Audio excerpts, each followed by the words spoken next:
आपने कभी विचार किया कि आपके घर लक्ष्मी आ जाए? देखो, आना तो बड़ा आसान होता है, बड़े ध्यान से सुनना।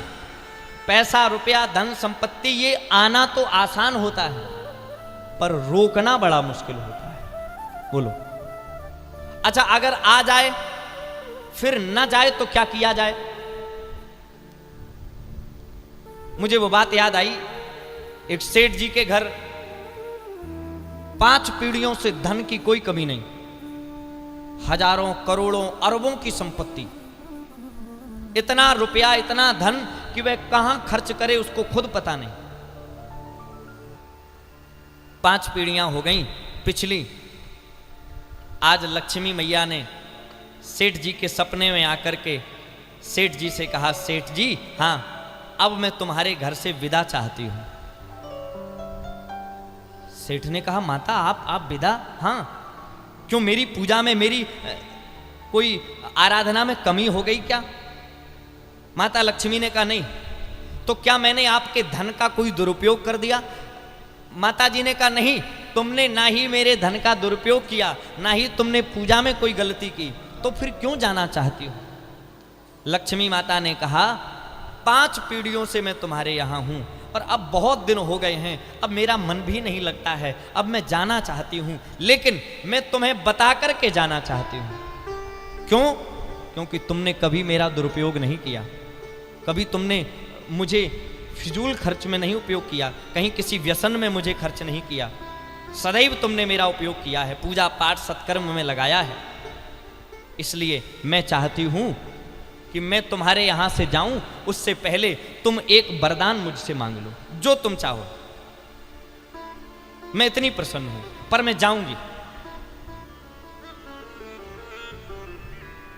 सपने में सेठ जी ने सुना, क्या मांगे? अभी तो सोचा विचारा नहीं। मां, आप मुझे आज भर का अवसर दीजिए, कल मैं आपसे मांगता हूं और मैं अपनी बहुओं से पूछूं। मेरे घर 4 बहुएं हैं, 4 बेटे हैं, संपन्नता खूब है, चारों बहुएं सज्जन हैं, सुशील संस्कारी हैं, मैं बहुओं से पूछ करके आऊंगा।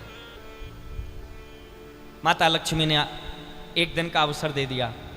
अगला दिन हुआ, सवेरे सवेरे सेठ जी उठे, चारों बहुओं को बुलाया, चारों बहुओं से पूछा, बेटा, हमारे सपने में माता लक्ष्मी आई थी, वे अब जाना चाहती हैं, पर हमारी पूजा, हमारी सेवा से वे प्रसन्न हैं। उन्होंने कहा है, एक वरदान मांग लो। तुम चारों अपनी अपनी बात बताओ, आखिर क्या वरदान मांगा जाए? अच्छा, आप विचार करो जरा, ये 4 बहुओं की बात छोड़ो। पहले आपके घर में लक्ष्मी जी हों और वो प्रकट होकर के कहें कि मांग लो क्या चाहिए, तो बताओ क्या मांगोगे आप? हा? प्रेम से कहो, हर हर महादेव। है कुछ ऐसा विचार? चलो, चारों बहुओं के विचार सुने। पहली बहू से, बड़ी जो थी, उससे पूछा, क्या मांगे? तो बहू ने कहा, मांगना क्या है, कह दो, इतनी संपत्ति हमारी तिजोरी में भर दो, हमारे 2-3 महल भर दो कि ये वरदान मांग लो। दूसरी बहू से पूछा, क्या चाहती हो? पिताजी, कह दो माता लक्ष्मी से कि इतना अन्न भर दें, इतना धन भर दें कि हमारे घर में कभी अन्न की, भोजन की कमी ना रहे, इतना आशीर्वाद दे दें। तीसरी से पूछा, तुम बताओ। तीसरी ने कहा, अन्न अगर आएगा वो सड़ जाएगा, नोट रखे जाएंगे, पता नहीं 5 पीढ़ियों में कितने बार नोटों की बदली हो, क्या हो, चले न चले, क्या हो, इसलिए अन्न भी उचित नहीं है, नोट भी मांगना उचित नहीं है। तो बोले, सोना, हीरा, जवाहरात, मोती मांग लो, ये हमेशा जितने पुराने होंगे उतने ही महंगे होंगे। बोलो हर हर महादेव। पर जो सबसे छोटी बहू थी, वो हाथ जोड़कर बोली, बाबूजी, हमारी तीनों बहनों ने बहुत अच्छा विचार दिखाया है, बहुत अच्छा मांगने का प्रयास किया है, पर मैं अपना विचार भी बताऊं, फिर आपको जो उचित लगे वो कीजिएगा।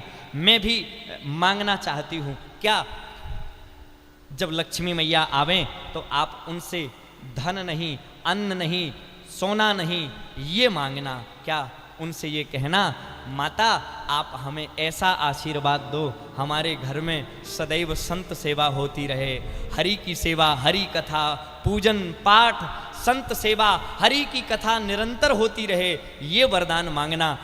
बाबूजी को बड़ी अच्छी लगी ये बात। तीनों जो बड़ी बहुएं थी उन्होंने कहा राम राम कैसी पागल है, ये मांगने से क्या मिलेगा। सेठ जी ने भी कहा ये छोटी बहू की बात ठीक है। रात में सोए, माता लक्ष्मी सपने में आई। कहो सेठ जी क्या विचार बनाया, क्या मांगोगे। सेठ जी ने कहा हमारी चारों बहुओं के सभी के विचार अलग अलग थे, पर मैं अपनी छोटी बहू के विचार से मांगना चाहता हूं। मांगो। मैं ये चाहता हूं, आप जा तो रही हो, कोई बात नहीं, चली जाओ, मैं आपसे आग्रह ये नहीं करूंगा कि आप रोको, लेकिन मैं एक वरदान चाहता हूं, और वो वरदान यह है, आप ऐसी कृपा करो, आपके जाने के बाद भी हमारे घर में संतों की सेवा, हरि की कथा, नारायण की पूजा और निरंतर होती रहे, कोई भी हमारे घर से भूखा ना जाए, हरि की कथा तो निरंतर चलती रहे, यह वरदान चाहते हैं। माता लक्ष्मी ने कहा रे सेठ, तूने ये मांग करके मुझे मजबूर कर दिया है, जहां हरि की कथा होगी वहां मुझे रहना ही पड़ेगा, जहां संत की सेवा होगी वहां से मैं कभी जाऊंगी ही नहीं। इसीलिए सदैव अगर कभी अवसर मिले मांगने का तो हरि की कथा। क्या मांगो, आहा, सब कुछ तो मिल ही जाता है। संत समागम हरि कथा, तुलसी दुर्लभ दोय। हमारे यहां सुतदारा और लक्ष्मी ये सब काहू के होय। बेटा सबके पास होता है, लक्ष्मी सबके पास होती है, खेती जमीन दुकान व्यापार सबके पास होता है। सुतदारा और लक्ष्मी ये तो सब काहू के होय, पर संत समागम हरि कथा ये तुलसी दुर्लभ दोय। और जिसने संत की सेवा कर ली, जिसने हरि की कथा सेवित कर ली, उसके घर से लक्ष्मी कभी दूर जा ही नहीं सकती, क्योंकि नारायण के साथ तो उन्हें रहना ही पड़ेगा, हरि की कथा के साथ रहना ही पड़ेगा। और जो गणेश जी की पूजा करते हैं वहाँ भी तो रहना ही पड़ता है।